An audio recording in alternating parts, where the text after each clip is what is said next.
नमस्कार दोस्तों, स्वागत है आपका स्टडी फॉर सिविल सर्विसेज में। वीडियो को पूरा देखिए। कोई भी आपका फीडबैक है, कोई सजेशन है, तुरंत वीडियो में कमेंट करके जरूर बताइए। अच्छा लगे तो वीडियो लाइक जरूर कर लीजिए और ऐसे वीडियो लगातार फ्री में पाने के लिए चैनल को तुरंत सब्सक्राइब कर लीजिए और बेल आइकन को जरूर टैप कर लीजिए ताकि आगे भी सारे वीडियो आपको मिलते रहे। यूट्यूब में फॉलो करते हैं तो प्लीज ये वाला फ्री टेलीग्राम चैनल जरूर ज्वाइन कर लीजिएगा। सारे नोटिफिकेशन, सारे अपडेट यहीं पे आते हैं, ध्यान रखिएगा। स्टडी फॉर सिविल सर्विसेज का कोई भी पेड ग्रुप अगर आपको ज्वाइन करना है तो सिर्फ 856480560606097523864455 यही नंबर है हमारे, सिर्फ जहां पे कॉल या व्हाट्सएप कर सकते हैं। इंस्टाग्राम पे हमारा पेज जरूर फॉलो कर लीजिएगा, स्टडी फॉर सिविल .सर्विसेज है। ट्विटर पे हमको जरूर फॉलो कर लीजिएगा, @study for civils है। सारे क्वेश्चन अटेम्प्ट करिए और स्कोर अपना तुरंत कमेंट करके बताइए। Hello friends, welcome to study for civil services. दोस्तों, यूपी SSC लेखपाल की परीक्षा आपकी आयोजित होने वाली है। उसकी टेस्ट सीरीज का फुल लेंथ मॉक टेस्ट 2 है। यहाँ पर टोटल 100 क्वेश्चंस इंक्लूड किए गए हैं, बिल्कुल लेटेस्ट पैटर्न पर। और क्वेश्चन आपके हिंदी इंग्लिश दोनों में है। वीडियो आपको बिल्कुल हिंदी में समझाया जाएगा, तो लैंग्वेज का कोई भी इशू नहीं आने वाला है। Okay friends, so let's start. तो यहाँ पर दोस्तों पहला क्वेश्चन है कि select the incorrect option among the following. गलत विकल्प का आपको चयन करना है इनकरेक्ट ऑप्शन का। गूगामल नेशनल पार्क, ये आपका महाराष्ट्र में है, जो कि बिल्कुल करेक्ट लिखा हुआ है। कैबूल लामजो नेशनल पार्क फ्रेंड्स आपका मणिपुर में है, लोकटक लेक में, तो ये भी आपका बिल्कुल सही है। फुमडी वेजिटेशन पाई जाती है यहाँ पर, जिसको फ्लोटिंग वेजिटेशन भी कहा जाता है। कैबूल लामजो नेशनल पार्क आपका मॉन्ट्रेक्स रिकॉर्ड में भी शामिल है, वेटलैंड्स के, ठीक है। तो ये कुछ इंपॉर्टेंट बातें थी इसके बारे में। उसके बाद फ्रेंड्स तीसरा ऑप्शन है दचिंगम नेशनल पार्क। तो ध्यान रखिएगा, जो दचिंगम राष्ट्रीय उद्यान या दचिंगम नेशनल पार्क है, ये आपका हिमाचल प्रदेश में नहीं है। कहां पर है? ये आपका है जम्मू एंड कश्मीर में, तो बहुत इंपॉर्टेंट है, याद रखिएगा। उसके बाद फ्रेंड्स आखिरी ऑप्शन जो लिखा है वो भी करेक्ट लिखा हुआ है, इंद्रावती नेशनल पार्क आपका छत्तीसगढ़ में मौजूद है। इनकरेक्ट का आपको चयन करना था, सी ऑप्शन हमारा इनकरेक्ट है, यही हमारा उत्तर हो जाएगा। उसके बाद फ्रेंड्स अगला क्वेश्चन है question number 2, select the incorrect option among the following. दोबारा से आपको इनकरेक्ट ऑप्शन का ही चयन करना है। तो एक तरफ वाइल्ड लाइफ सेंचुरी, वन्य जीव अभ्यारण्य लिखे हैं, और दूसरी तरफ उनके संबंधित स्टेट्स या राज्यों के नाम लिखे हैं। आपको बताना है कौन सा इनकरेक्ट है। तो पहला है यहाँ पर friends Jawahar Sagar wild life sanctuary. Jawahar Sagar wild life sanctuary आपकी राजस्थान में है, जो कि बिल्कुल करेक्ट लिखा हुआ है, तो पहला ऑप्शन हमारा बिल्कुल करेक्ट है। दूसरे की बात करें तो Indira Gandhi wild life sanctuary, इसको अन्नामलाई वाइल्ड लाइफ सेंचुरी के नाम से भी जाना जाता है, ध्यान रखिएगा। Indira Gandhi wild life sanctuary को ही अन्नामलाई वाइल्ड लाइफ सेंचुरी के नाम से जाना जाता है। और ये आपका कर्नाटक में ना होकर के कहां पर है? ये आपका है तमिलनाडु में, ठीक है। तो दूसरा ऑप्शन हमारा इनकरेक्ट है, यही हमारा उत्तर हो जाएगा। उसके बाद फ्रेंड्स तीसरा ऑप्शन भी हमारा करेक्ट लिखा हुआ है। उत्तराखंड में आपका गोविंद पशु विहार वाइल्ड लाइफ सेंचुरी मौजूद है, और मध्य प्रदेश में आपका Gandhi Sagar wild life sanctuary मौजूद है, ठीक है। तो यहां पर केवल दूसरा ऑप्शन हमारा गलत था, गलत विकल्प का चयन करना था, इसलिए यही हमारा उत्तर हो जाएगा। अन्नामलाई नाम से आपको एक और पॉइंट याद आ रहा होगा कि अगर आपसे पेनिनसुलर इंडिया, प्रायद्वीपीय भारत की हाईएस्ट पीक या सबसे ऊंची चोटी पूछी जाए, तो प्रायद्वीपीय भारत की सबसे ऊंची चोटी का नाम क्या है? अनाई मुड़ी, ठीक है, अनाई मुड़ी। उसके बाद फ्रेंड्स अगर नीलगिरी हिल्स की हाईएस्ट पीक पूछी जाए, अगर नीलगिरी हिल्स में सबसे ऊंची चोटी पूछी जाए, तो वो है आपकी डोडा बेटा, जिसको second highest peak of the south India भी बोला जाता है, ठीक है। तो ये कुछ इंपॉर्टेंट इंफॉर्मेशन थी क्वेश्चन नंबर 2 से रिगार्डिंग। इसके बाद फ्रेंड्स अगला क्वेश्चन है क्वेश्चन नंबर 3। करेक्ट ऑप्शन का यहां पर आपको चयन करना है। एक तरफ जनजातियों के नाम लिखे हैं और दूसरी तरफ संबंधित राज्य का नाम लिखा हुआ है। आपको बताना है कौन सा सही मिलान है, करेक्ट कौन सा है। तो यहां पर फ्रेंड्स लास्ट ऑप्शन जो है बिल्कुल सही लिखा हुआ है। मिजोरम में आपकी पवाई जनजाति या पवाई ट्राइब पाई जाती है, ठीक है। पवई जनजाति आपकी मिजोरम में मिलती है। तो बाकी ऑप्शंस में गलत क्या है ये भी देख लेते हैं। महाराष्ट्र में फ्रेंड्स आपकी मिलेगी कतकारी ट्राइब, मणिपुर में आप कह सकते हैं मूनसेंग ट्राइब, और मेघालय में लाखेर ट्राइब, ठीक है। तो महाराष्ट्र में आपकी कातकरी ट्राइब, मणिपुर में मोनसेंग ट्राइब, और मेघालय में आपकी लाखेर जनजाति। उसके बाद फ्रेंड्स अगला क्वेश्चन है क्वेश्चन नंबर 4। इनकरेक्ट ऑप्शन का आपको दोबारा से चयन करना है। तो लोसर, जो लोसर है फ्रेंड्स, ये आपका तिब्बतियन न्यू ईयर होता है, या आप कह सकते हैं तिब्बती नववर्ष को लोसर भी कहा जाता है। तो पहला तो ऑप्शन हमारा बिल्कुल करेक्ट है, ये हमारा उत्तर नहीं हो सकता। क्यों? क्योंकि आपसे गलत विकल्प चुनने को कहा गया है। तो पहला हमारा सही है। उगादी जो है ये तेलुगु न्यू ईयर को बोला जाता है, ध्यान रखिएगा। जो उगादी होता है ये आपका तेलुगु नववर्ष को बोला जाता है।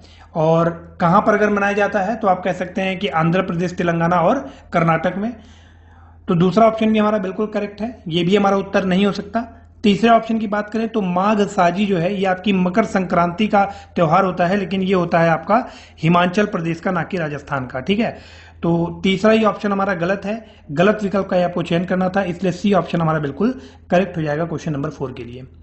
इसके बाद फ्रेंड्स अगला है क्वेश्चन नंबर 5। इनकरेक्ट ऑप्शन, दोबारा से आपको गलत विकल्प का चयन करना है। एक तरफ राज्य लिखे हुए हैं, दूसरी तरफ आपके राजकीय पशुओं के नाम लिखे गए हैं। तो सबसे पहला लिखा हुआ है उड़ीसा, और उड़ीसा के राजकीय पशु का नाम लिखा गया है फिशिंग कैट। तो ध्यान रखिएगा, उड़ीसा का जो राजकीय पशु है उसका नाम है सांबर डियर, सांबर डियर। ठीक है, तो पहला ही ऑप्शन हमारा गलत है, गलत विकल्प का चयन करना था, इसलिए ए ही हमारा राइट आंसर हो जाएगा फॉर द क्वेश्चन नंबर 5। अब अगर फिशिंग कैट पूछा जाए कहां का स्टेट एनिमल है, तो ध्यान रखिएगा जो फिशिंग कैट है ये आपका वेस्ट बंगाल का स्टेट एनिमल है। ठीक है, फिशिंग कैट आपका वेस्ट बंगाल का स्टेट एनिमल है। बाकी सारे ऑप्शन बिल्कुल सही लिखे हुए हैं। जो तेलंगाना है वहां का स्टेट एनिमल स्पॉटेड डियर है, इसको जिंका भी कहा जाता है, ध्यान रखिएगा, स्पॉटेड डियर को जिंका के नाम से भी जाना जाता है। उसके बाद उत्तराखंड में आपका मस्क डियर मिलता है, और उत्तर प्रदेश में बारासिंगा, या इसे बारासिंगा को ही स्वाम्प डियर भी बोलते हैं। ठीक है, बारासिंगा या स्वाम्प डियर। तो क्वेश्चन नंबर 5 का राइट आंसर हो जाएगा ए, क्योंकि यही हमारा गलत लिखा हुआ है। फिशिंग कैट आपका वेस्ट बंगाल का स्टेट एनिमल है, और उड़ीसा का स्टेट एनिमल मैंने आपको ऑलरेडी बता दिया है, सांभर डियर। ठीक है, इसके बाद फ्रेंड्स अगला है question number 6। Which of the following is not a national capital? इनमें से कौन एक राष्ट्रीय राजधानी नहीं है? तो आंसर आपको अब तक पता चल गया होगा, न्यूयॉर्क आपकी राष्ट्रीय राजधानी नहीं है। तो क्या है अमेरिका की कैपिटल, क्या है? तो आप कह सकते हैं वॉशिंगटन डीसी। ठीक है, Washington DC, DC stands for District of Columbia. ठीक है, उसके बाद फ्रेंड्स बाकी आपकी बर्लिन, कैनबरा और बीजिंग ये आपकी कैपिटल्स है। इसके बाद अगर 7th क्वेश्चन की हम बात करें, आपसे पूछा गया है longest mountain range in the world is, दुनिया की या विश्व की सर्वाधिक लंबी पर्वत श्रृंखला कौन सी है? तो ये आपकी एंडीज है विद 7000 किलोमीटर ऑफ स्ट्रेच। ठीक है, 7000 किलोमीटर का जो एक लेंथ है उसके साथ आप कह सकते हैं कि जो एंडीज है ये आपकी लॉन्गेस्ट माउंटेन रेंज है वर्ल्ड की। और एंडीज आपकी कहां पर है? तो ये आपकी साउथ अमेरिकन कॉन्टिनेंट में, ध्यान रखिएगा। ठीक है, साउथ अमेरिकन कॉन्टिनेंट में। तो 7वें क्वेश्चन का बी ऑप्शन हमारा करेक्ट हो जाएगा। बाकी हिमालयाज आपको पता है इनकी लोकेशन, आल्प्स आपके यूरोप में है और रॉकीज आपके नॉर्थ अमेरिका में है। ठीक है, इसके बाद फ्रेंड्स अगला क्वेश्चन है क्वेश्चन नंबर 8। करेक्ट ऑप्शन का आपको चयन करना है।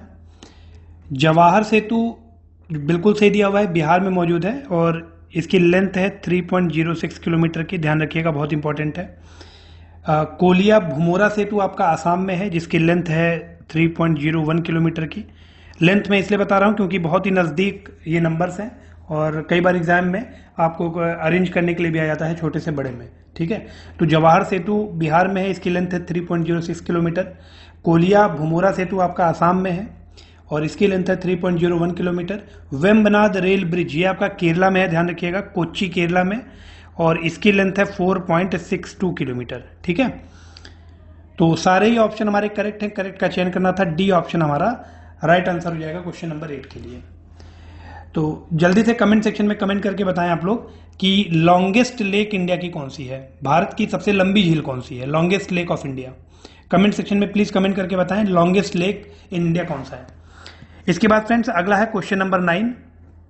अगेन आपको करेक्ट ऑप्शन का ही चयन करना है। एक तरफ शहरों के नाम लिखे गए हैं और दूसरी तरफ आपका रिवर का नाम है, नदियों के नाम है। तो जो गया है, गया में लिखा हुआ है फाल्गु रिवर। ठीक है, या आप कह सकते हैं फाल्गु रिवर के बैंक पर गया मौजूद है, जो कि बिल्कुल करेक्ट लिखा हुआ है, करेक्ट का ही चयन करना था, तो यही हमारा उत्तर हो जाएगा। ठीक है, तो बाकी ऑप्शंस में गलत क्या है ये भी देख लेते हैं। जबलपुर आपका मध्य प्रदेश में है और आप कह सकते हैं जो नर्मदा नदी है उसके बैंक पर यह मौजूद है। वहीं पर अगर हम कुर्नूल की बात करें तो कुर्नूल और गुंटूर आप कह सकते हैं तेलंगाना आंध्र प्रदेश से एसोसिएटेड है। और हम कह सकते हैं कि जो तुंगाभद्रा रिवर है, तुंगाभद्रा रिवर के बैंक पर आप कह सकते हैं कुर्नूल मौजूद है। और पणजी की अगर हम बात करें तो पणजी आपका गोवा में है और यहां पर आपकी मांडवी रिवर बहती है, तो पणजी आपका मांडवी रिवर से मिलान हो जाएगा पणजी का।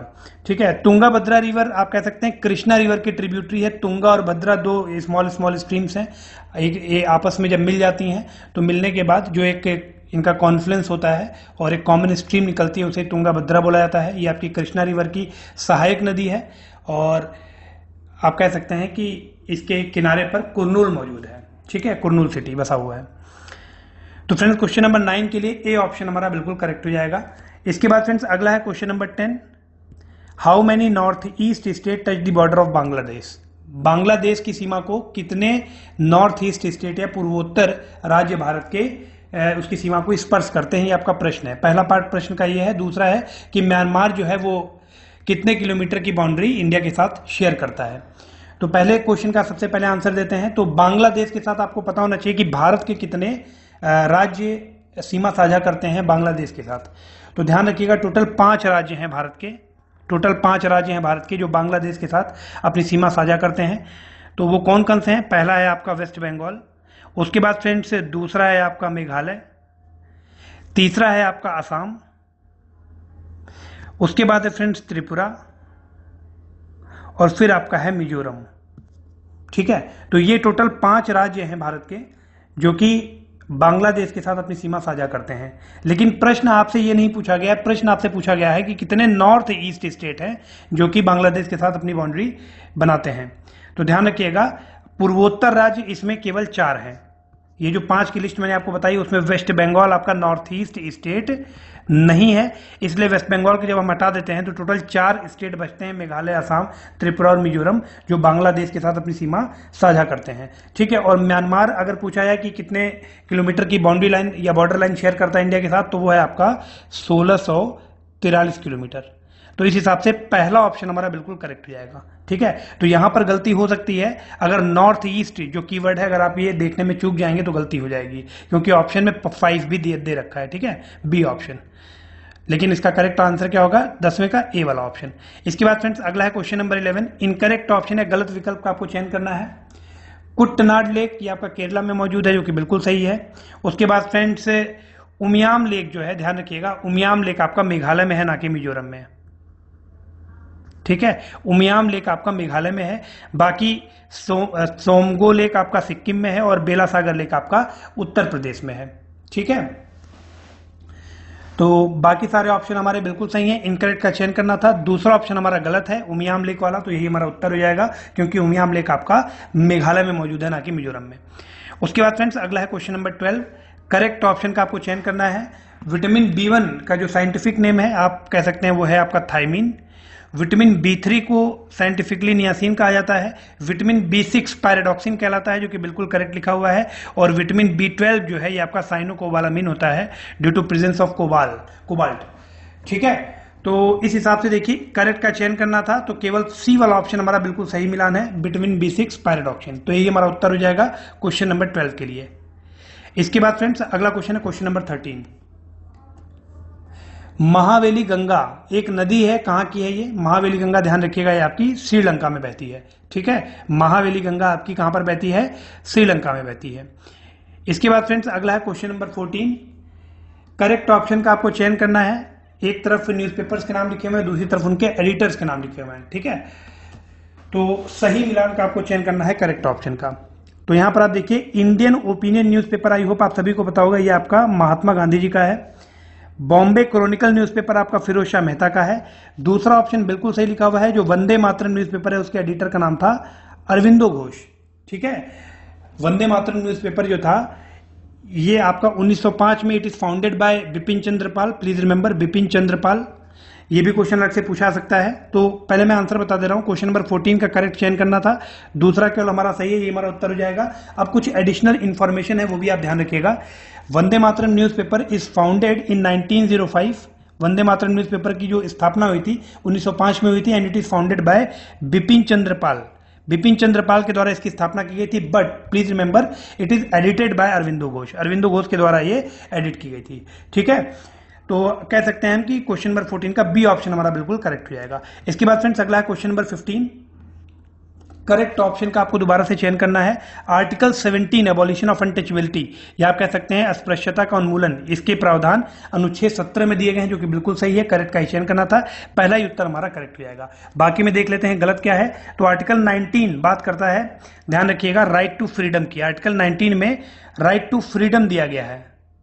ठीक है, अगर एबॉलिशन ऑफ टाइटल की हम बात करेंगे तो ये आपका आर्टिकल 18 में लिखा हुआ है, ना कि 19 में। तो दूसरा ऑप्शन हमारा गलत हो गया। आर्टिकल 21 में protection of life and personal liberty लिखी हुई है और आर्टिकल 21A बात करता है राइट टू एलिमेंट्री एजुकेशन की। आर्टिकल 21A को इंट्रोड्यूस किया गया था 86th कॉन्स्टिट्यूशन अमेंडमेंट एक्ट के द्वारा। जो 86th कॉन्स्टिट्यूशन अमेंडमेंट एक्ट था उसके द्वारा आर्टिकल 21A इंसर्ट किया गया था राइट टू एलिमेंट्री एजुकेशन। ठीक है, तो यहां पर फ्रेंड्स क्वेश्चन नंबर 15 के लिए ए ऑप्शन हमारा बिल्कुल करेक्ट हो जाएगा। इसके बाद है अगला question number 16। The feature of joint sitting of the two houses of the Parliament of Indian Constitution had been taken from which of the following country? भारतीय संविधान में जो एक विशेषता है संसद के दोनों सदनों की संयुक्त बैठक की, ज्वाइंट सिटिंग की, तो ये किस देश से ली गई है? तो ध्यान रखिएगा ये आपका ऑस्ट्रेलिया से लिया गया है। सी ऑप्शन आपका बिल्कुल करेक्ट हो जाएगा क्वेश्चन नंबर 16 के लिए। इसके बाद फ्रेंड्स अगला क्वेश्चन है क्वेश्चन नंबर 17। अगेन आपको करेक्ट ऑप्शन का चयन करना है। तो एक तरफ वेद लिखे गए हैं और दूसरी तरफ उपवेद का नाम लिखा गया है। तो ध्यान रखिएगा, मैं यहां पर आपको बता दे रहा हूं ऋग्वेद जो कि ओल्डेस्ट वेदा माना जाता है, ऋग्वेद का जो उपवेद है वो आपका आयुर्वेद है। ठीक है, वहीं पर फ्रेंड्स अगर हम सामवेद की बात करें तो सामवेद का उपवेद गंधर्ववेद है। और अगर हम अथर्ववेद की बात करें, अगर हम यजुर्वेद की पहले बात कर लेते हैं, यजुर्वेद की बात करें तो यजुर्वेद का जो उपवेद है वो आपका धनुर्वेद है। ध्यान रखिएगा, ठीक है, धनुर्वेद। यजुर और धनुर एक जैसा नाम है तो ये आपको याद करने में आसानी होगी, यू आर दोनों में है। तो यजुर्वेद का उपवेद धनुर्वेद होगा, ऋग्वेद का आयुर्वेद होगा, सामवेद का गंधर्ववेद होगा। और अगर हम बात करें अथर्ववेद की तो इसका उपवेद होता है शिल्पवेद। ठीक है, अथर्ववेद का उपवेद होता है शिल्पवेद, जो कि आप देखेंगे डी ऑप्शन में बिल्कुल सही लिखा हुआ है और सही का ही चयन करना था, तो यही हमारा उत्तर हो जाएगा। ठीक है, बाकी ऑप्शंस में अगर जो गलतियां हैं वो मैंने ऑलरेडी आपको यहां पर बता दी हैं। इसके बाद फ्रेंड्स अगला है क्वेश्चन नंबर 18। करेक्ट ऑप्शन का आपको चयन करना है। एक तरफ महाजनपद का नाम लिखा हुआ है और दूसरी तरफ उनकी राजधानियों के नाम लिखे हुए हैं। ठीक है, टोटल 16 महाजनपद थे। तो ये कुछ बहुत इंपॉर्टेंट है जो रिपीटेडली एग्जाम में पूछे गए हैं मल्टीपल टाइम्स। तो अंग जो प्रदेश था, अंग प्रदेश की जो राजधानी थी उसका नाम था चंपा। ध्यान रखिएगा, ठीक है। वहीं पर अगर वत्स की बात करें तो वत्स प्रदेश की जो राजधानी थी वो थी आपकी कौशाम्बी, जो कि बिल्कुल सही है। बी ऑप्शन हमारा करेक्ट है, ये हमारा उत्तर हो जाएगा। बाकी देख लेते हैं मैं गलत क्या है। तो कुरु, जो कुरु की कैपिटल थी वो थी आपकी इंद्रप्रस्थ, और मत्स्य जो प्रदेश था उसकी कैपिटल थी विराटनगर। ठीक है, तो जो मत्स्य प्रदेश था उसकी कैपिटल थी, उसकी राजधानी थी विराटनगर, अंग की राजधानी थी चंपा, वत्स की राजधानी थी कौशाम्बी और कुरु की राजधानी थी इंद्रप्रस्थ। तो यहां पर आप देखिए बी ऑप्शन हमारा बिल्कुल सही लिखा हुआ है, यही हमारा उत्तर हो जाएगा क्वेश्चन नंबर 18 के लिए। उसके बाद फ्रेंड्स अगला है question number 19। Which of the following international organization has been headquartered in Lausanne in Switzerland? Lausanne Switzerland में किसका हेडक्वार्टर मौजूद है? तो आप कह सकते हैं international Olympic committee. International Olympic committee, जो कि आपका सी ऑप्शन में लिखा हुआ है, इसका हेडक्वार्टर लुसाने स्विट्जरलैंड में मौजूद है। ठीक है, बाकी भी देख लेते हैं। ट्रांसपेरेंसी इंटरनेशनल, ट्रांसपेरेंसी इंटरनेशनल का जो हेडक्वार्टर है, ध्यान रखिएगा, ये आपका बर्लिन जर्मनी में है। वहीं पर अगर इंटरनेशनल रिन्यूएबल एनर्जी एजेंसी की हम बात करें, अंतर्राष्ट्रीय अक्षय ऊर्जा एजेंसी, इसका हेडक्वार्टर अबू धाबी में है।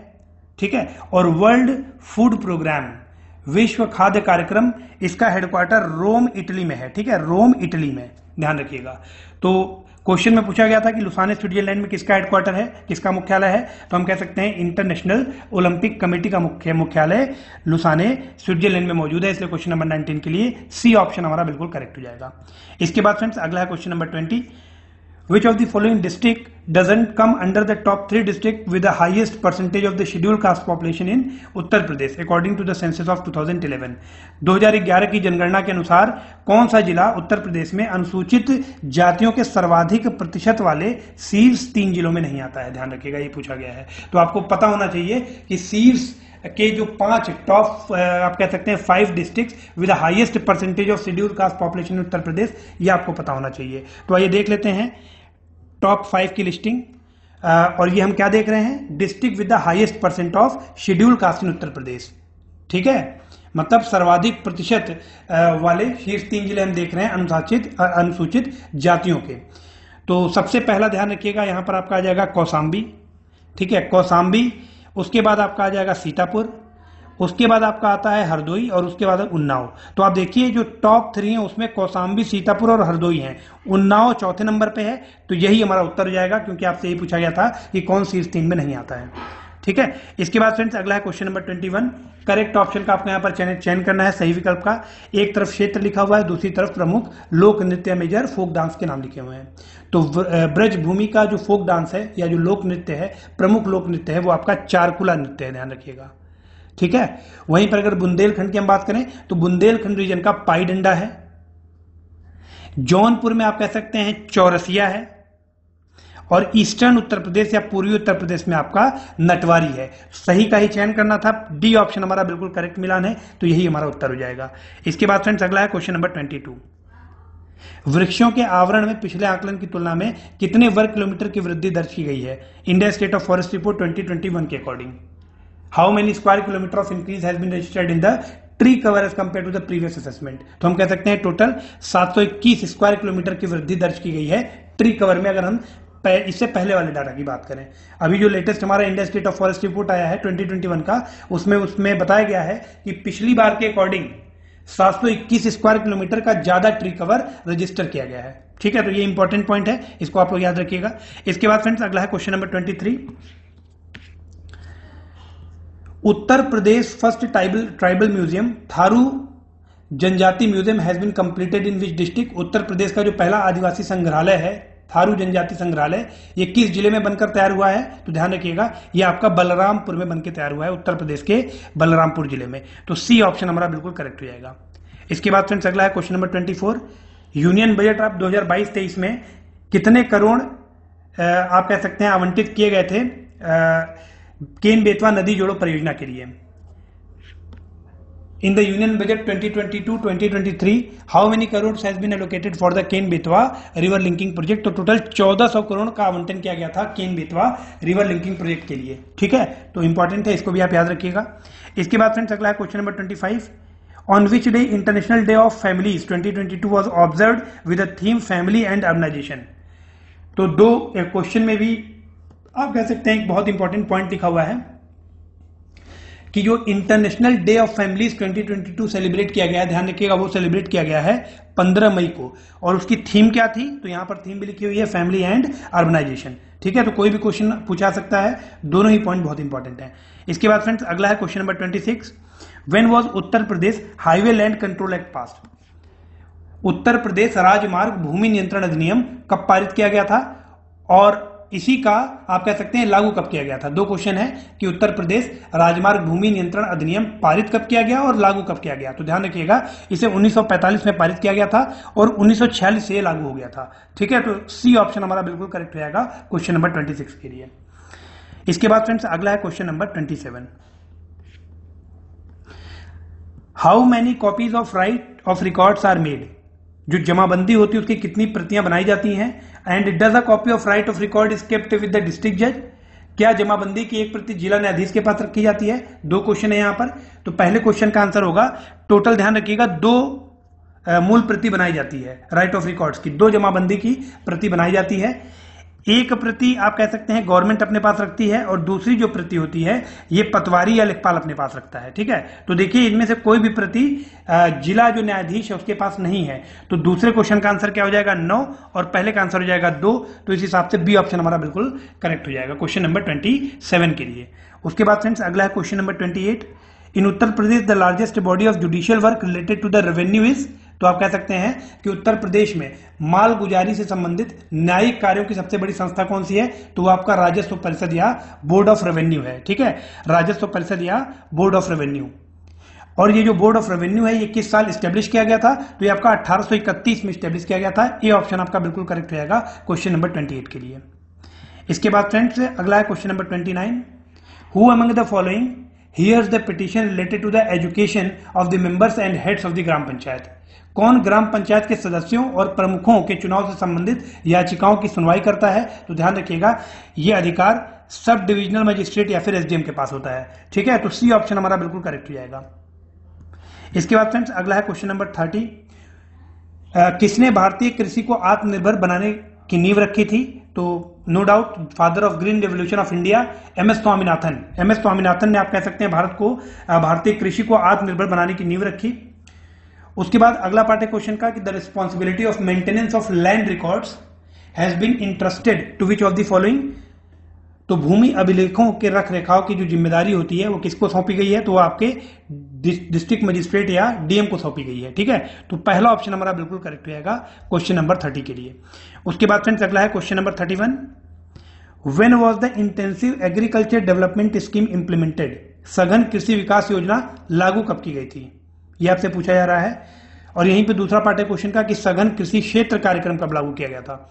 तो फ्रेंड दो क्वेश्चन है, तो जो अगर सघन कृषि विकास योजना की हम बात करें तो ये आपकी 1961 में लागू हुई थी। वहीं पर अगर सघन कृषि क्षेत्र कार्यक्रम की हम बात करें तो ये आपका 1964 में लागू हुआ था। तो इस हिसाब से आप देखेंगे सी ऑप्शन हमारा बिल्कुल करेक्ट हो जाएगा क्वेश्चन नंबर 31 के लिए।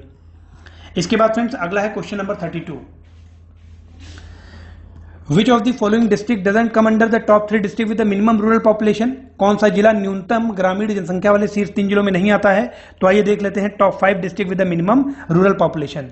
जो शीर्ष 5 जिले हैं न्यूनतम ग्रामीण जनसंख्या वाले, उनको हम देख लेते हैं तो टॉप 3 का उत्तर हमें ऑलरेडी मिल जाएगा। ठीक है, तो सबसे आप कह सकते हैं जो ग्रामीण जनसंख्या सबसे मिनिमम है, सबसे कम है, वो आपकी है गौतम बुद्ध नगर में। जो ग्रामीण जनसंख्या है वो सबसे कम आपकी कहां पर है, किस जिले में है, उत्तर प्रदेश के गौतम बुद्ध नगर में।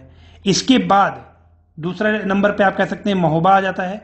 महोबा के बाद हमीरपुर, हमीरपुर के बाद चित्रकूट, और चित्रकूट के बाद आप कह सकते हैं बागपत। ठीक है, तो टॉप 3 में देखिए गौतम बुद्ध नगर, महोबा और हमीरपुर हैं। गौतम बुद्ध नगर, महोबा और हमीरपुर।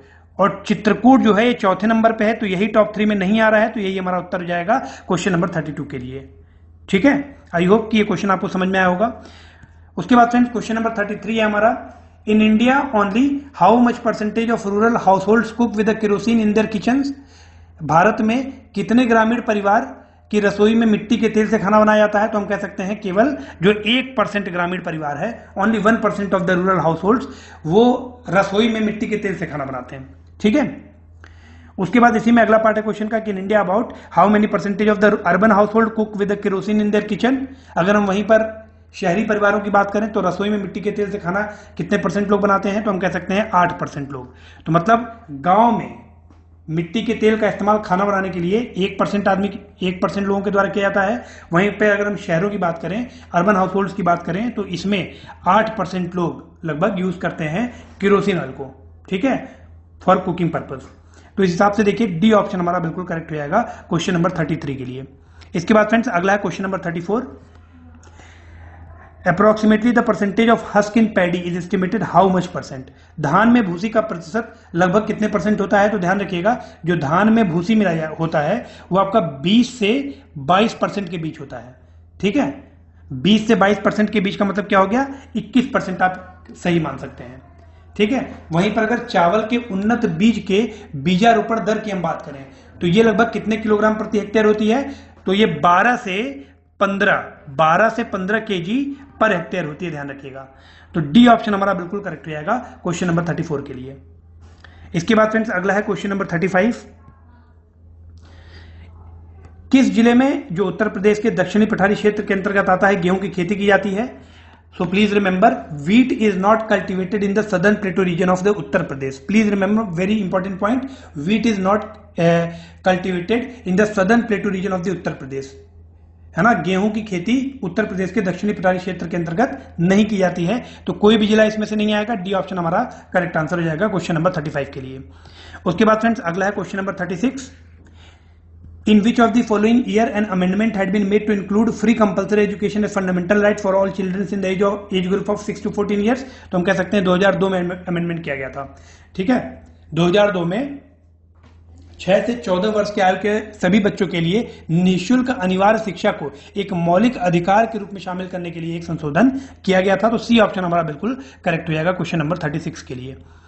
इसके बाद फ्रेंड्स अगला है क्वेश्चन नंबर 37। भारत में मौलिक शिक्षा को किस कक्षा से किस कक्षा तक कंसिडर किया जाता है? तो ध्यान रखिएगा जो एलिमेंट्री एजुकेशन होती है, एलिमेंट्री एजुकेशन ये आपकी क्लास 1 to 8 होती है। अगर क्लास के टर्म्स में पूछा जाए, कक्षा के रूप में पूछा जाए तो 1 से 8 तक। वहीं पर अगर हम एज के रूप में पूछें कि आमतौर पर कितने वर्ष की आयु के बच्चों पर यह शिक्षा लागू होती है, मौलिक शिक्षा, तो हम कह सकते हैं 6 से 14 साल के बच्चे, 6 to 14 ईयर्स ऑफ चिल्ड्रेन। ठीक है, तो इस हिसाब से देखिए ए ऑप्शन हमारा बिल्कुल करेक्ट हो जाएगा। मतलब 1 से 8 तक की कक्षा में जो बच्चे पढ़ते हैं उनकी आयु कितनी होनी चाहिए, 6 से 14 साल। ठीक है, उसके बाद फ्रेंड्स अगला है question number 38।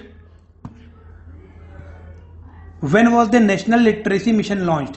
National literacy mission को मई 1988 में लॉन्च किया गया था, ध्यान रखिएगा। मई 1988 में आपका नेशनल लिटरेसी मिशन या फिर राष्ट्रीय साक्षरता मिशन शुरू किया गया और इसका मुख्य उद्देश्य किस वर्ष तक 75% साक्षरता प्रदान करना था?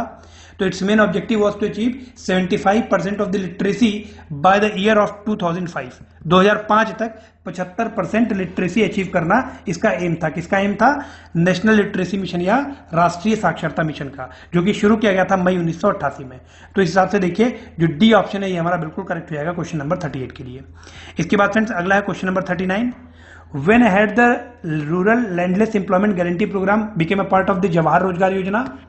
तो ग्रामीण भूमिहीन रोजगार प्रत्याभूति कार्यक्रम जवाहर रोजगार योजना का हिस्सा बन गया था। कब बना था? अप्रैल 1989 में। ध्यान रखिएगा, इन अप्रैल 1989 में। तो डी ऑप्शन बिल्कुल करेक्ट हो जाएगा क्वेश्चन नंबर 39 के लिए। उसके बाद फ्रेंड्स अगला है क्वेश्चन नंबर 40। किस पंचवर्षीय योजना के दौरान संसद द्वारा प्रथम राष्ट्रीय स्वास्थ्य नीति को अपनाया गया था? तो हम कह सकते हैं जो प्रथम राष्ट्रीय स्वास्थ्य नीति थी वो आपकी 6th 5-year प्लान के दौरान अपनाई गई थी।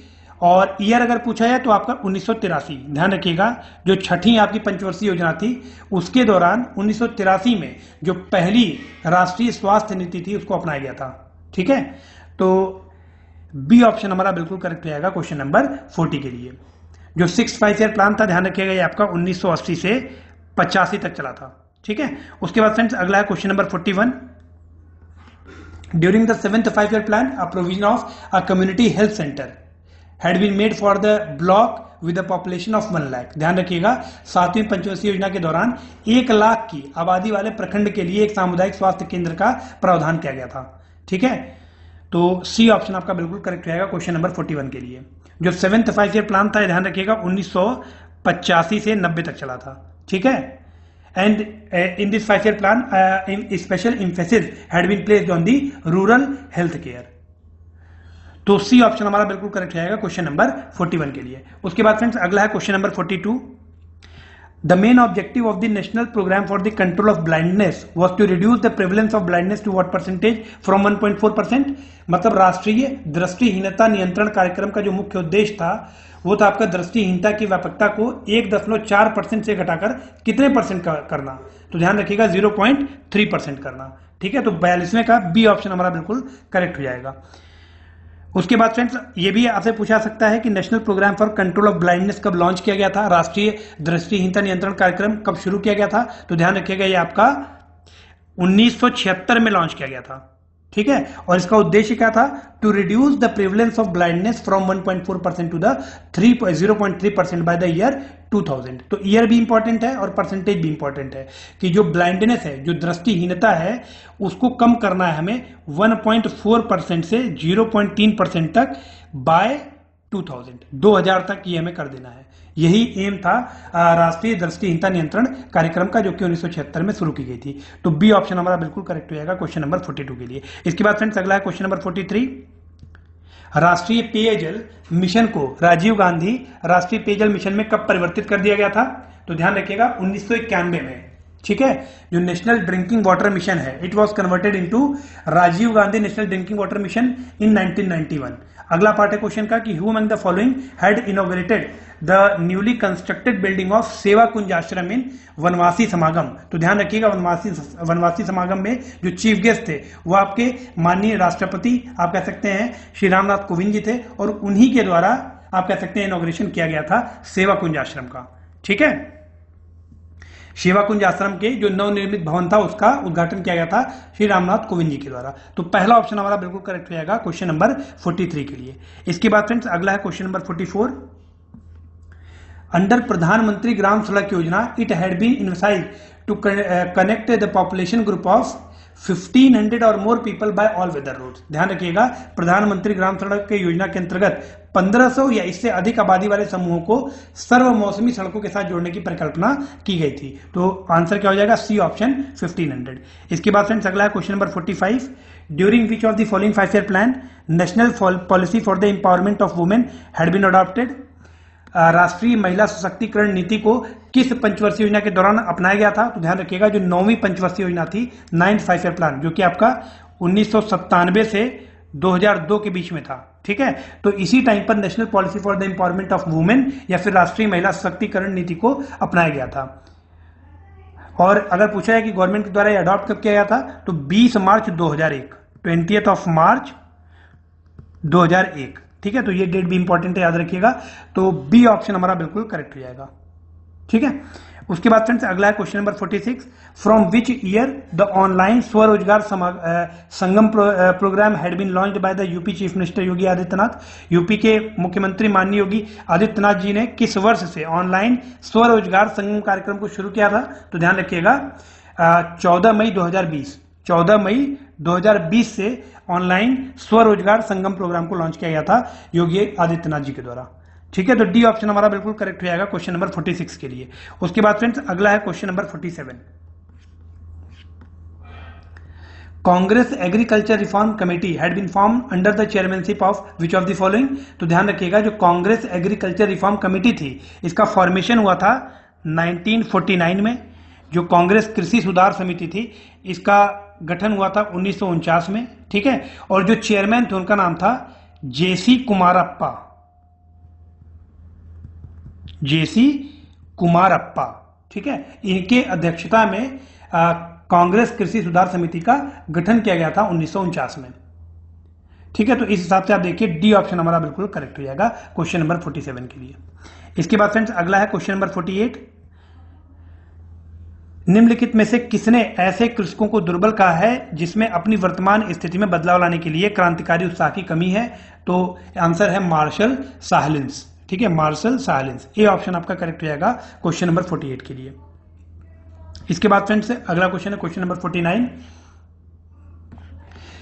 पंचायतों के लिए तीसरा आम चुनाव किसके मध्य संपन्न कराया गया था? तो ध्यान रखिएगा 1961 से 62 के बीच में जो थर्ड जनरल इलेक्शन थे पंचायत के लिए, ये हेल्ड हुए थे, ये उस वक्त कराए गए थे 1961 से 62 के बीच में। तो आप देखिए बी ऑप्शन आपका बिल्कुल करेक्ट हो जाएगा क्वेश्चन नंबर 49 के लिए। उसके बाद फ्रेंड्स अगला है question number 50, how many square inches are there in one उनवासी। एक उनवासी में लगभग कितने वर्ग इंच होते हैं? तो ध्यान रखिएगा लगभग 25 वर्ग इंच। एग्जैक्ट पूछा जाए तो 24.5025 स्क्वायर इंचेस। ठीक है, तो बी ऑप्शन आपका बिल्कुल करेक्ट हो जाएगा क्वेश्चन नंबर 50 के लिए। इसके बाद फ्रेंड क्वेश्चन नंबर 51 से मैथमेटिक्स स्टार्ट है। ठीक है, तो क्वेश्चन पढ़ के मैं आपको समझा दूंगा, इसको आप अटेम्प्ट कीजिएगा और मेरे द्वारा बताए जाने वाले उत्तर में अगर कहीं से भी डिफरेंस आता है, आपका आंसर अगर कुछ और आता है, तो प्लीज इसको आप कमेंट सेक्शन में जरूर बताइएगा। जो हमारे मैथ के एक्सपर्ट हैं उनके द्वारा इसे रिजॉल्व किया जाएगा। जो भी बच्चे हमारे पेड ग्रुप में हैं लेखपाल के, उनको ऑलरेडी इसका सोल्यूशन, डिटेल सोल्यूशन दिया जाएगा जो हमारे मैथमेटिक्स के एक्सपर्ट हैं उनके द्वारा। बाकी मैं आपको किस तरह से क्वेश्चन को इनिशिएट करना है इतना मैं आपको बताऊंगा। ठीक है, इसको आप खुद से सॉल्व कीजिएगा।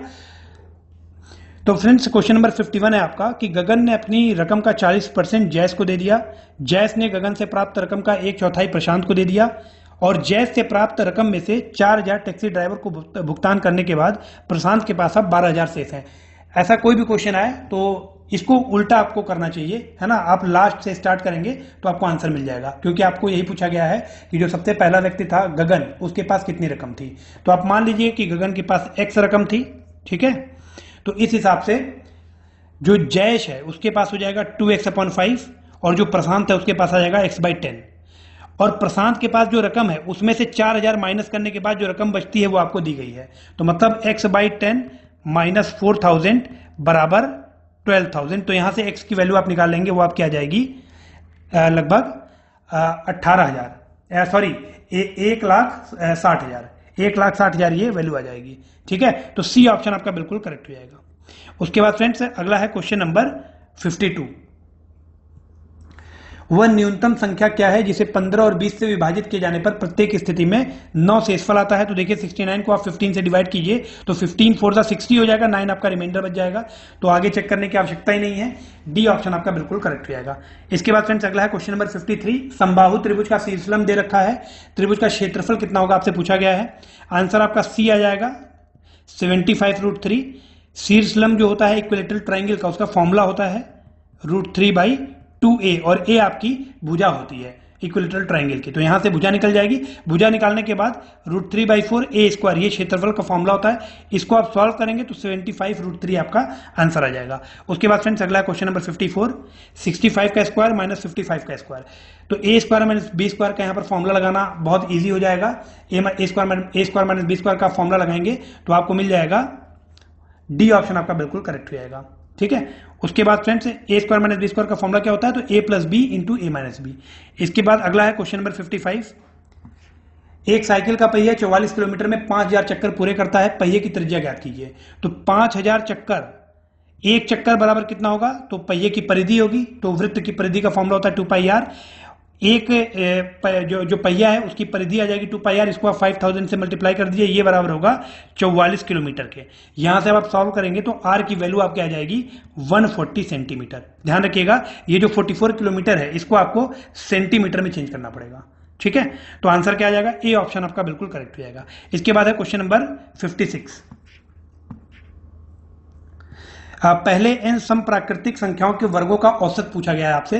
तो डायरेक्ट अगर आपको फॉर्मूला याद हो पाए तो डायरेक्ट आप याद कर लें, 2n n+1 और 2n+1/3, ये आपका फॉर्मूला होता है। तो यहां पर आप देखिए जो सेकंड ऑप्शन है सी वाला, सॉरी जो सी ऑप्शन है, इसमें आप थोड़ा सा करेक्शन कीजिएगा, 2 के आगे n भी होगा। ठीक है। तो 2n n+1 2n+1/3 ये आपका होता है average of square of the first even natural numbers.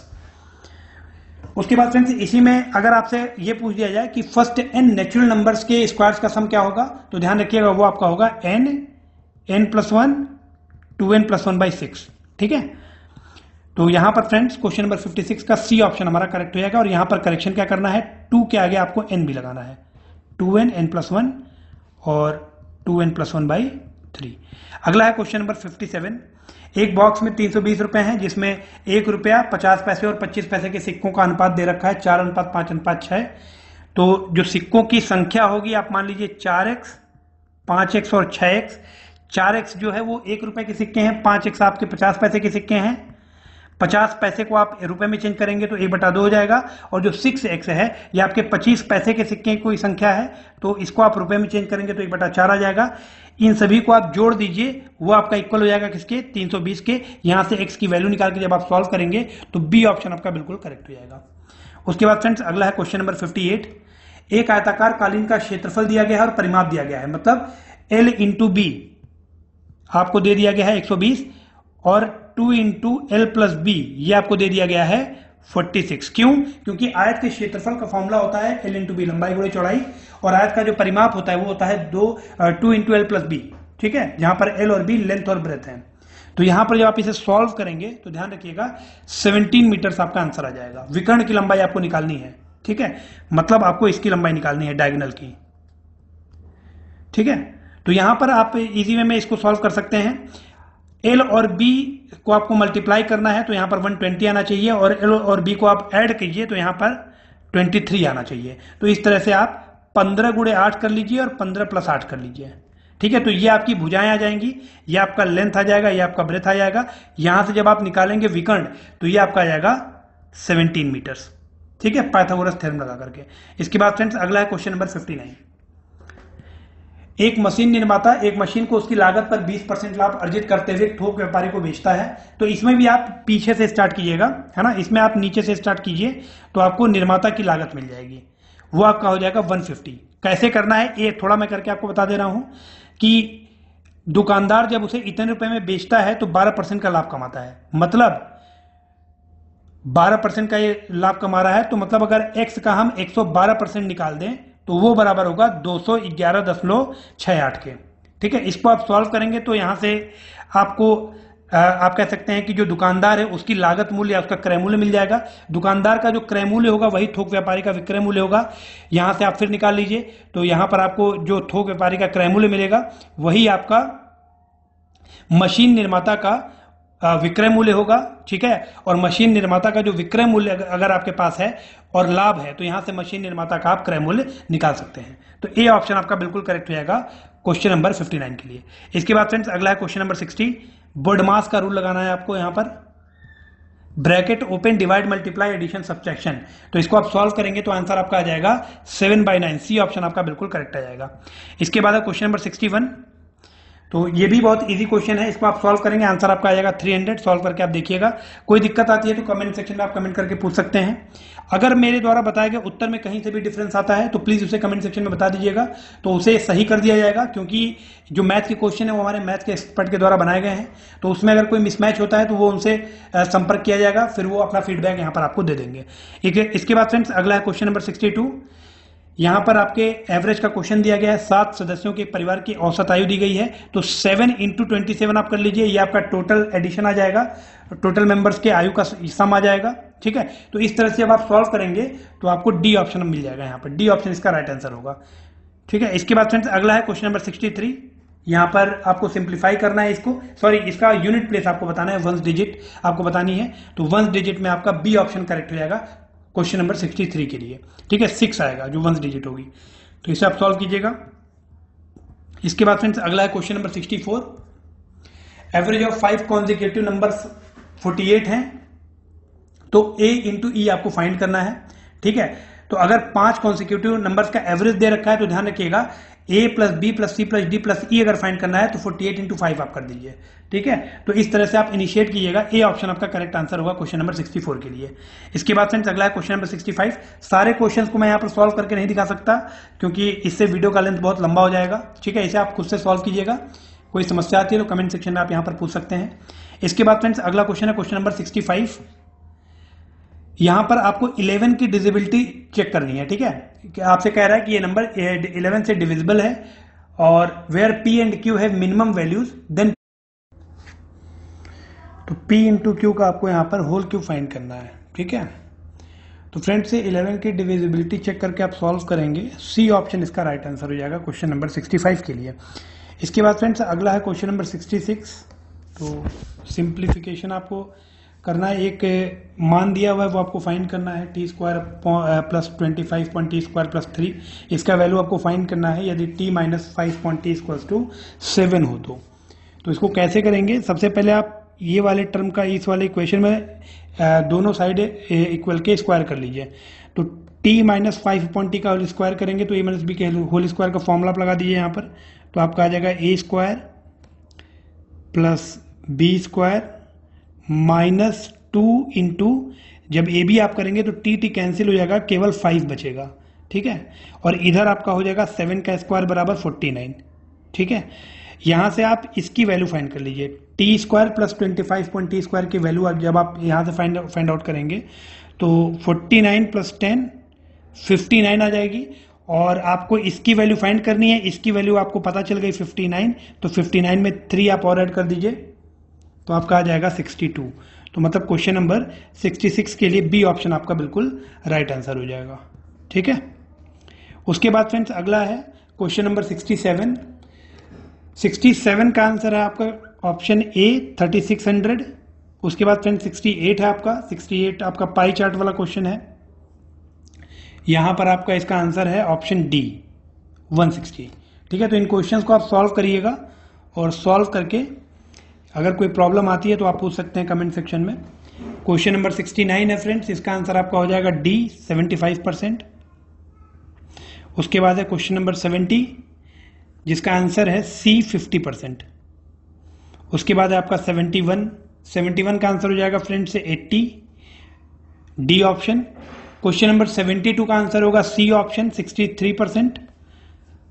उसके बाद क्वेश्चन नंबर 73 आता है, क्वेश्चन नंबर 73 का आंसर होगा 37.5%, सी ऑप्शन। क्वेश्चन नंबर 74 है, क्वेश्चन नंबर 74 का आंसर होगा डी 33। ठीक है,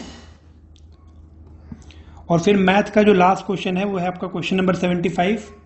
आपको मोड फाइंड करना है, बहुलक फाइंड करना है सेट का, तो यहां पर सी ऑप्शन करेक्ट हो जाएगा 6। ठीक है, इसके बाद फ्रेंड्स क्वेश्चन नंबर 76 से आपका हिंदी स्टार्ट है। तो पहला क्वेश्चन है हिंदी का कि इनमें से पुल्लिंग कौन सा है। तो आप देखिए जो सोना होता है ये पुल्लिंग में यूज किया जाता है, तो आप कह सकते हैं डी ऑप्शन करेक्ट हो जाएगा क्वेश्चन नंबर 76 के लिए। बाकी चाय, नदी और चिट्ठी ये तीनों ही आपके स्त्रीलिंग हैं, ठीक है। उसके बाद फ्रेंड्स अगला है क्वेश्चन नंबर 77। शुद्ध वर्तनी वाले शब्द का आपको चयन करना है। तो अमावस्या गलत लिखा हुआ है, क्यों? क्योंकि अमावस्या ऐसे लिखा जाता है, अमावस्या, ठीक है। उसके बाद अनुसरण नहीं होता है, अनुसरण होता है, अनुसरण, ठीक है, तो ये भी हमारा गलत है। मिष्टान नहीं होता है, यहां पर होता है मिष्ठान, तो ये भी गलत है। सी ऑप्शन हमारा बिल्कुल करेक्ट हो जाएगा, ठीक है, ये बिल्कुल सही लिखा हुआ है। आपको शुद्ध वर्तनी वाले शब्द का चयन करना था, तो क्वेश्चन नंबर 77 का सी ऑप्शन हमारा करेक्ट हो जाएगा। इसके बाद है क्वेश्चन नंबर 78। मुहावरों को उनके सही अर्थों से मिलान करना है आपको। तो आंचल पसारना का मतलब होता है प्रार्थना करना। जब किसी से प्रार्थना की जाती है तो आपको ये यूज किया जाता है मुहावरा, आंचल पसारना। उसी तरह उड़ती चिड़िया पहचानना मतलब मन की बात जान लेना, कई बार ये यूज भी होता है बोलचाल की भाषा में। कंचन बरसना का मतलब होता है लाभ ही लाभ होना, ठीक है। कमल तोड़ना का मतलब है बहुत अच्छा खिलना। तो ये सारे ही करेक्ट मिलान है, तो यहां पर आप देखिए पहला ही ऑप्शन आपका करेक्ट हो जाएगा। उसके बाद फ्रेंड्स अगला है क्वेश्चन नंबर 79। शुद्ध वर्तनी वाले शब्द का आपको यहां पर चयन करना है। तो अनुग्रहित बिल्कुल सही लिखा हुआ है, तो यही हमारा उत्तर हो जाएगा। बाकी दृश्य में क्या गलत है, तो दृश्य ऐसे लिखा जाता है, ठीक है। उसके बाद विरहणी नहीं होता है, विरहिणी होता है, ठीक है, विरहिणी होता है। उसी तरह न पे छोटी की मात्रा ना होकर के निरस्ता में क्या होती है, नीरस्ता होती है। न पे बड़ी की मात्रा होती है। तो बाकी तीनों गलत लिखे हुए हैं, पहला ऑप्शन हमारा सही है, तो ये हमारा उत्तर हो जाएगा। उसके बाद फ्रेंड्स अगला है क्वेश्चन नंबर 80। कनक का अनेकार्थी क्या होगा? तो आपको पता होगा कनक कनकते सौगुनी मादकता अधिकाय। तो ये अलंकार वाले में हम लोग पढ़ते हैं, कनक के दो मतलब होते हैं, एक होता है सोना और एक होता है धतूरा, ठीक है। तो यहां पर आप देखिए कनक का अनेकार्थी क्या हो जाएगा, सोना दिया हुआ है, तो पहला ऑप्शन आपका करेक्ट हो जाएगा। उसके बाद फ्रेंड्स अगला है क्वेश्चन नंबर 81।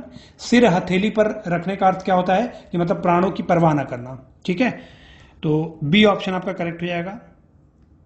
उसके बाद फ्रेंड्स तत्पुरुष समास का उदाहरण कौन सा नहीं है, ये पूछा गया है। तो कनक लता, ध्यान रखिएगा, ये आपका कर्मधाराय समास है,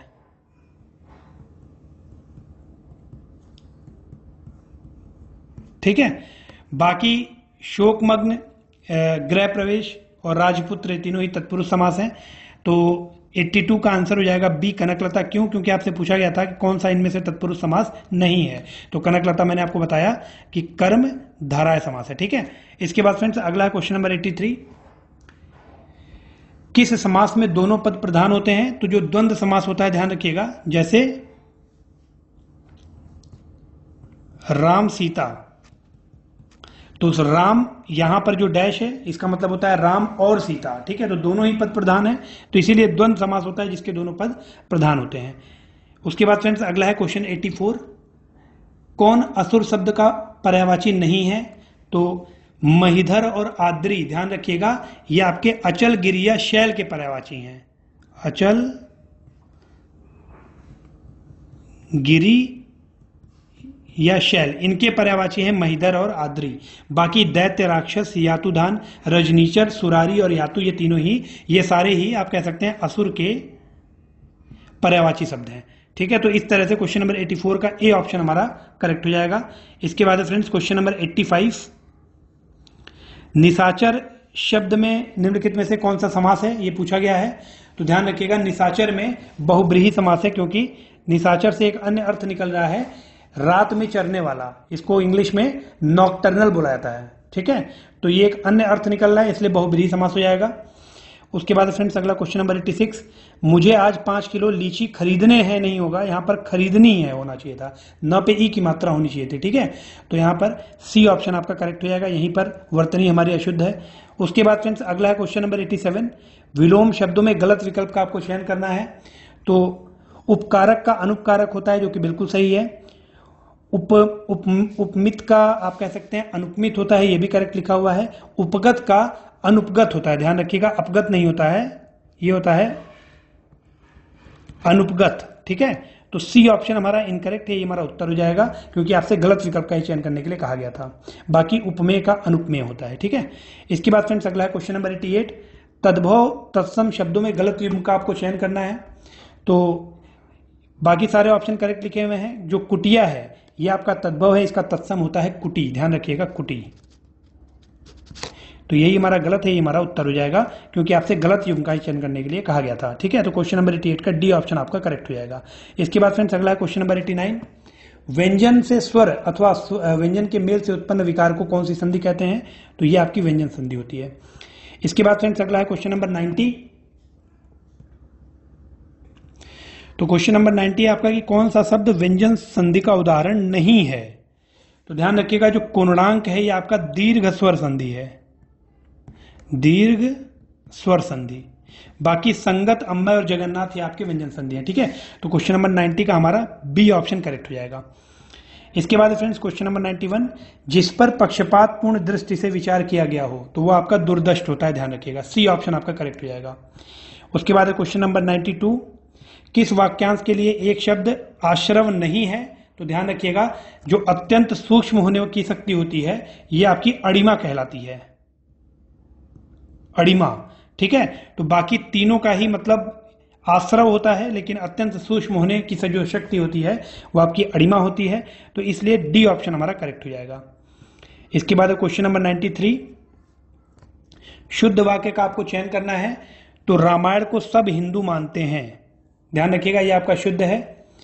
इसके बाद फ्रेंड्स अगला है क्वेश्चन नंबर 94। प्रादुर्भाव शब्द शुद्ध रूप है, तो आप कह सकते हैं इनमें से प्रादुर्भाव का शुद्ध रूप क्या है? तो पहला ही वाला ऑप्शन आपका करेक्ट है, प्रादुर्भाव सही तरीके से पहले में ही लिखा गया है, तो ए ऑप्शन करेक्ट हो जाएगा क्वेश्चन नंबर 94 का। इसके बाद फ्रेंड्स अगला है क्वेश्चन नंबर 95।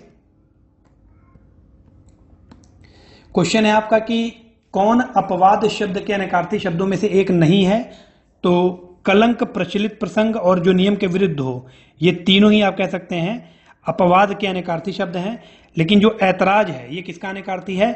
आपत्ति और विपत्ति का, ध्यान रखिएगा। ठीक है, तो सी ऑप्शन आपका करेक्ट हो जाएगा क्वेश्चन नंबर 95 के लिए।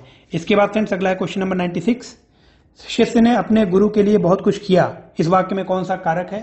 तो यहां पर को के लिए संप्रदान कारक होता है, तो बी ऑप्शन आपका बिल्कुल करेक्ट हो जाएगा। ठीक है, अगला है क्वेश्चन नंबर 97, जो कि आपका पैराग्राफ वाला क्वेश्चन है। तो आइए देख लेते हैं। क्वेश्चन नंबर 97 है, गद्यांश का मूल कथ्य क्या होगा? तो आप गद्यांश यहां पर मैं धीरे धीरे कर रहा हूं, आप इसको पढ़िएगा। ठीक है, ये पूरा गद्यांश आप पढ़ लीजिएगा, और इसका जो मुख्य कथ्य है जब आप इसको देखेंगे तो आपको मिल जाएगा आंसर यहां पर। क्वेश्चन नंबर 97 का डी ऑप्शन आपका बिल्कुल करेक्ट हो जाएगा। ठीक है, निशस्त्रीकरण और विश्व शांति। उसके बाद फ्रेंड्स अगला है क्वेश्चन नंबर 98। क्रिया के जिस रूप से पता चले कि क्रिया अभी कुछ समय पहले ही पूर्ण हुई है उसे आसन्न भूतकाल कहते हैं, ध्यान रखिएगा। ठीक है, पहला ऑप्शन आपका बिल्कुल करेक्ट हो जाएगा। इसके बाद है क्वेश्चन नंबर 99 फ्रेंड्स। अभिमन्यु मरण, इस मुहावरे का क्या अर्थ है? तो आप सभी को पता होगा, धोखा देकर मारना। ठीक है, तो सी ऑप्शन बिल्कुल करेक्ट हो जाएगा। उसके बाद लास्ट क्वेश्चन है हिंदी का, क्वेश्चन नंबर 100। अंडे सेवे कोई बच्चे लेवे कोई, मतलब किसी के परिश्रम या मेहनत का लाभ दूसरे को मिल जाए, तो बी ऑप्शन आपका बिल्कुल करेक्ट हो जाएगा। ठीक है, okay friends, so thank you so much for participating in this session.